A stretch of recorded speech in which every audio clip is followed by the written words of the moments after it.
Revenue ജില്ലാ school കലോത്സവത്തിൻ്റെ പ്രധാന വേദിയായ സ്റ്റേഡിയം ഗ്രൗണ്ടിലേക്ക് വരുമ്പോൾ നമുക്ക് ആദ്യം കാണാൻ പറ്റുന്ന ഒരു സ്റ്റാളാണ് ജില്ലാ നിയമസേവന അതോറിറ്റിൻ്റെ ഒരു സ്റ്റാൾ. അപ്പം നിയമസേവനങ്ങൾ സൗജന്യമായി ലഭിക്കുമെന്നുള്ളതാണ് ഇവിടുത്തെ മെയിൻ ഉദ്ദേശം. അപ്പോൾ എന്തൊക്കെയാണ് കാര്യങ്ങൾ നമുക്ക് ഇവിടെ ഉള്ളവരോട് ചോദിക്കാം. സാർ, എന്താണ് ഒരു സൗജന്യമായ നിയമസേവനം എന്നാണ് ഞാൻ അറിഞ്ഞത്, ബാക്കി വിവരങ്ങൾ? ഇത് നാഷണൽ ലീഗൽ സർവീസ് അതോറിറ്റിയുടെ കീഴിൽ വളരെ ഭംഗിയായിട്ട് സംസ്ഥാന തലത്തിലും അതേപോലെ ഡിസ്ട്രിക്ട് തലത്തിലും താലൂക്ക് തലത്തിലും സാധാരണക്കാരനും അതേപോലെ സ്ത്രീകൾക്കും കുട്ടികൾക്കും സംരക്ഷണം നേടിക്കൊണ്ട് സൗജന്യ നിയമസഹായമാണ് ഇതിൽ ഉദ്ദേശിക്കുന്നത്. വളരെ ഭംഗിയായി ഈ വിഷയങ്ങൾ കോഴിക്കോട് ജില്ലാ നിയമസഹായ അതോറിറ്റിയുടെ കീഴിൽ താലൂക്ക് തല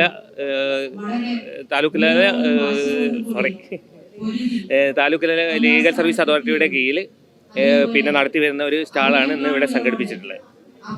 വളരെ പാവപ്പെട്ടവരും അതേപോലെ സാധാരണക്കാരനും തുല്യ നീതി ലഭിക്കുക എന്ന ലക്ഷ്യത്തോടു കൂടിയിട്ടാണ് ഈ സ്കീം നടപ്പിലാക്കിയിരിക്കുന്നത്. കുട്ടികൾക്കുള്ള ബോധവൽക്കരണ പരിപാടികൾ, അതേപോലെ കുട്ടികളുടെ ജയിൽ സന്ദർശനം, അതേപോലെ നമ്മളെ കുട്ടികൾക്ക് വേണ്ടിയിട്ടുള്ള എല്ലാ കാര്യങ്ങളും വളരെ ഭംഗിയായിട്ട് ഇതിൻ്റെ കീഴിൽ നടത്തി പോകുന്നുണ്ട്. അതേമാതിരി സ്ത്രീകൾക്കുള്ളതും, സ്ത്രീകളെ സംബന്ധിച്ചിടത്തോളം സാമ്പത്തികം ഒരു വിഷയവുമില്ല. ഇതിൽ പുരുഷന്മാർക്ക് 3 ലക്ഷത്തിൽ താഴെ വാർഷിക വരുമാനമുള്ള പുരുഷന്മാർക്കാണ് ഇതിൻ്റെ നിയമസഹായങ്ങൾ ലഭിക്കുക. അതേപോലെ ജയിലിൽ കഴിക്കുന്നവർക്ക് പ്രിസൺ ലീഗൽ എയ്ഡ് ക്ലിനിക് എന്ന് പറഞ്ഞൊരു പദ്ധതിയിലൂടെ അവർക്കുള്ള സേവനങ്ങളും നൽകിക്കൊണ്ടിരിക്കുന്നുണ്ട്.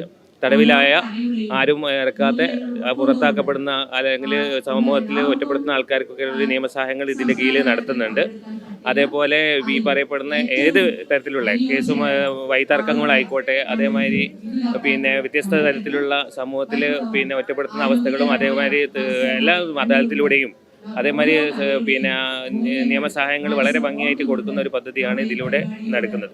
അത് ഈ കാറ്റഗറി വെക്കുന്ന തന്നെ നാഷണൽ ലീഗൽ സർവീസ് അതോറിറ്റിൻ്റെ കീഴിൽ സംസ്ഥാനത്തിലേക്ക് കൊണ്ടുവന്ന് സംസ്ഥാനത്ത് തന്നെ 3 കാറ്റഗറി ആയിട്ടാണ് കൊണ്ടുവരുന്നത്. താലൂക്ക്, അതേമാതിരി ഡിസ്ട്രിക്ട് ലീഗൽ സർവീസ് അതോറിറ്റി.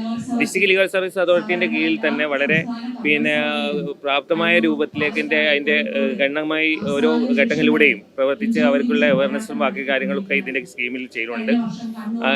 സമൂഹത്തിൽ ഈ പറയപ്പെടുന്ന രൂപത്തിലേക്ക് ആരും തന്നെ പ്രയാസപ്പെടാതെ വളരെ ഭംഗിയായിട്ട് ഈ നിയമസഹായങ്ങൾക്ക് വേണ്ട ആനുകൂല്യങ്ങൾ ലഭിക്കാനുള്ള പദ്ധതികളാണ് ഇതിലൂടെ ചെയ്യുന്നത്.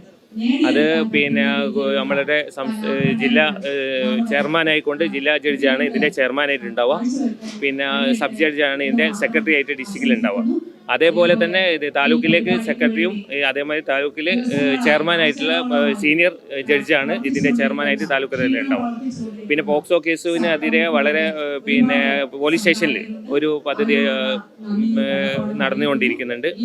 അവരെ വിഷയങ്ങളിൽ ഇടപെടാൻ വേണ്ടിയിട്ട് എല്ലാ സ്റ്റേഷനുകളിലും ACPൻ്റെ അണ്ടറിൽ തന്നെ പ്രവർത്തിക്കുന്ന ബച്പൻ ബച്ചാവോ ആന്തോളൻ എന്നൊരു പദ്ധതിയുമായിട്ട് ബന്ധപ്പെട്ടിട്ട് സേവനങ്ങൾ അനുഷ്ഠിക്കുന്നുണ്ട്. ഈ രൂപത്തിലേക്കുള്ള സമൂഹത്തിൽ ഏറ്റവും വളരെ അറിയിക്കുന്നവർക്കുള്ള നീതി ലഭിക്കാൻ വേണ്ടി കോടതിൻ്റെ ഒരു ഉത്തരവ് പ്രകാരം നടത്തിക്കൊണ്ടുവരുന്ന ഒരു പദ്ധതിയാണ് ഇത്. ഇവിടെ എത്തുന്നവർക്ക് എന്ത് തരത്തിലുള്ള നിയമ സഹായം വേണമെങ്കിലും നൽകാൻ സാധ്യമായിക്കൊണ്ട് തന്നെയാണുള്ളത്. തീർച്ചയായിട്ടും ഇത് ചെയ്യുന്നത് വെച്ചിട്ടുണ്ടെങ്കിൽ കുട്ടികളെ സംബന്ധിച്ചിടത്തോളം കുട്ടികൾക്ക് ഉണ്ടാവുന്ന ഏറ്റവും കൂടുതലായിട്ട് ഈ പറയപ്പെടുന്ന പോക്സോ പോലുള്ള പോക്സോ എന്ന് പറഞ്ഞിട്ടുണ്ടെങ്കിൽ കുട്ടികൾക്ക് ഉണ്ടാകുന്ന അതിക്രമങ്ങൾ പല രൂപത്തിലുമായിട്ട് ഉണ്ടാവാറുണ്ടാവും. അതൊക്കെ ഒരു ധൈര്യമായിട്ട് നമ്മുടെ അടുത്ത് സമീപിക്കാനും അവരുമായിട്ട് ബന്ധപ്പെട്ട് അവർക്ക് നിയമപാഠം എന്നൊരു പുസ്തകം തന്നെ ഉണ്ട്. ഇതുമായിട്ട് ബന്ധപ്പെട്ട് ഇപ്പോൾ താലൂക്ക് തലത്തിൽ ഒരു ക്വിസ് കോമ്പറ്റീഷൻ നടന്നിരുന്നു. കഴിഞ്ഞ 14-ാം തീയതിയും താലൂക്ക് തലത്തിലുള്ള ക്വിസ് കോമ്പറ്റീഷൻ നടന്നിരുന്നു. അതിൽ ഡിസ്ട്രിക്റ്റിലേക്ക് കൊണ്ടുപോകും. അപ്പോൾ കുട്ടികളിത് അവബോധം സൃഷ്ടിക്കുക എന്നാണ് ഇതിൻ്റെ കൂടുതലായിട്ട് നമ്മൾ ഇതിനെക്കുറിച്ചിട്ട് ഉദ്ദേശിക്കുന്ന പദ്ധതികളും ചെയ്യുന്നത്. കൂടുതലും കുട്ടികളെയും സ്ത്രീകളെയും ലക്ഷ്യം വെച്ചിട്ടുള്ള പരിപാടിയാണ് അല്ലേ? തീർച്ചയായിട്ടും അതിൽ ഏറ്റവും കൂടുതൽ മുൻഗണന കൊടുക്കുന്നത് സ്ത്രീകൾക്കും കുട്ടികൾക്കാണ്. പക്ഷേ പുരുഷന്മാർക്കും അതുണ്ട്. കാരണം ഇവിടെ ഏറ്റവും കൂടുതൽ ഇതൊരു മാഡം ചോദിച്ചതിൽ തന്നെ ഉണ്ട്. കാരണം പുരുഷന്മാരുടെ വിഷയങ്ങൾ പൊതുവെ ഇങ്ങനെ ഒരു സ്ത്രീ വന്ന് ഇന്നെ അടിച്ചു അല്ലെങ്കിൽ ഉപദ്രവിച്ചു അല്ലെങ്കിൽ ഇന്നെ പീഡിപ്പിച്ചു എന്ന് പറഞ്ഞിട്ട് ഒരു പുരുഷന്മാരും പരാതി കൊടുക്കാറില്ല.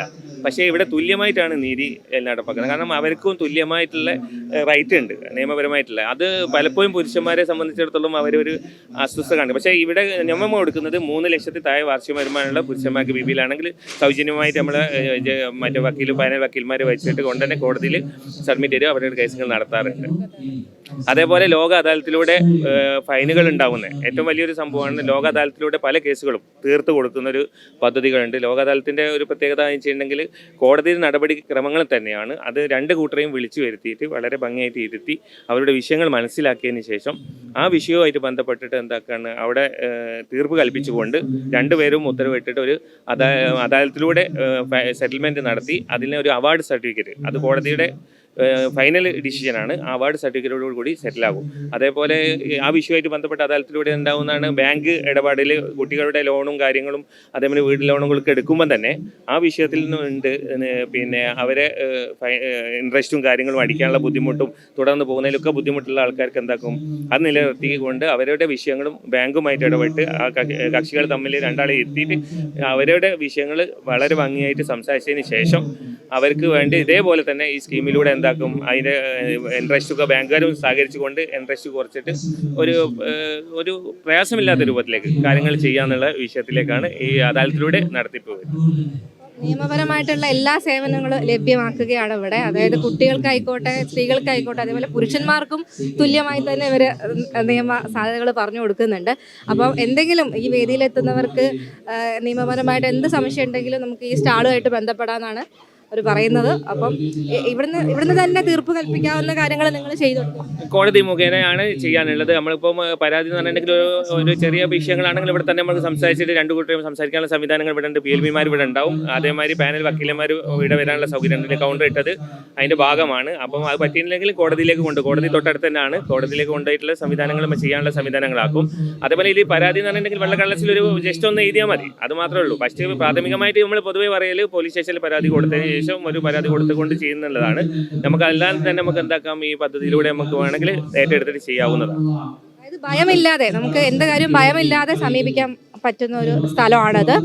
സാധാരണക്കാർക്ക് നിയമത്തിൻ്റെ നൂലാമാലകളൊന്നും ഇല്ലാണ്ട് കാര്യങ്ങൾ പെട്ടെന്ന് മനസ്സിലാക്കി അവർക്ക് നിയമസഹായം കിട്ടുന്നതിന് വേണ്ടിയിട്ട് ലീഗൽ സർവീസ് അതോറിറ്റി വളരെ നല്ല പ്രവർത്തനം നടത്തുന്നുണ്ട്. അവരുടെ ബോധവൽക്കരണ സ്റ്റാളാണ് ഇവിടെ ഉള്ളത്. ഇവിടെ നമ്മൾ വിസിറ്റ് ചെയ്തത് പോലീസും ജുഡീഷ്യറിയും ഒക്കെ കൈകോർത്ത് പ്രവർത്തിക്കുന്ന ഒരു കാലത്താണ് നമ്മളുള്ളത്. ഇവിടുത്തെ ഈ ലീഗൽ സർവീസ് അതോറിറ്റിയുടെ പ്രവർത്തകർ വളരെ സജീവമായിട്ട് പ്രവർത്തിക്കുന്നു. പോലീസിന് വളരെ ഹെൽപ്ഫുള്ളാണ്. അത് ഈ ഹെൽപ്ഫുൾ ആവുന്നത് നാട്ടുകാർക്ക് ഏറ്റവും കൂടുതൽ ഉപകാരം വരുന്ന രീതിയിലേക്കാവും. ജനങ്ങൾക്ക് കൗൺസിലിംഗ് കിട്ടാൻ വേണ്ടിയിട്ടും അതുപോലെ തന്നെ നിങ്ങളുടെ ലീഗൽ പ്രശ്നങ്ങൾ ചർച്ച ചെയ്യാനൊക്കെ വേണ്ടിയിട്ടും അവരുടെ സംശയങ്ങൾ തീർക്കാനൊക്കെ വേണ്ടിയിട്ട് ഇത്തരം സ്റ്റാളുകൾ ഈ യൂണിവേഴ്സിറ്റി വേദിയിൽ വരുമ്പോൾ നമുക്ക് ഉപയോഗപ്പെടുത്താവുന്നതാണ്. അത് ഏറ്റവും നന്നായി ഉപയോഗപ്പെടുത്തണമെന്ന് അഭ്യർത്ഥിക്കുന്നു. നമ്മൾ സാധാരണക്കാരിലേക്കും വിദ്യാർത്ഥികളിലേക്കൊക്കെ നിയമസഹായം എത്തിക്കുക എന്നുള്ളതാണ് താലൂക്ക് ലീഗൽ സർവീസ് അതോറിറ്റിയുടെയും ഡിസ്ട്രിക്ട് ലീഗൽ സർവീസ് അതോറിറ്റിയുടെ ഒക്കെ ഒരു പ്രോഗ്രാം എന്ന് പറയുന്നത്. അതേപോലെ തന്നെ വിദ്യാർത്ഥികൾക്കായിട്ട് തന്നെ നമ്മളെ കെൽസ വിഭാവനം ചെയ്ത ഒട്ടേറെ പദ്ധതികളുണ്ട്. പ്രത്യേകിച്ച് നിയമസഹായത്തിന് കൂടുതലായിട്ട് നിയമബോധവൽക്കരണവും നമ്മളെ ഇതിൻ്റെ ഭാഗമാണ്. അപ്പം വിദ്യാർത്ഥികളിലും അതുപോലെ പൊതുജനങ്ങളിലും കൂടുന്ന ഇടങ്ങളിലൊക്കെ ഇതുപോലുള്ള പബ്ലിക് പ്രോഗ്രാമുകൾ നമ്മൾ നടത്താറുണ്ട്. അത് ആളുകളിലേക്ക് നമ്മളെ സംവിധാനത്തെ കൂടുതൽ എത്തിച്ചേരുന്നതിന് സഹായിക്കാറുണ്ട്.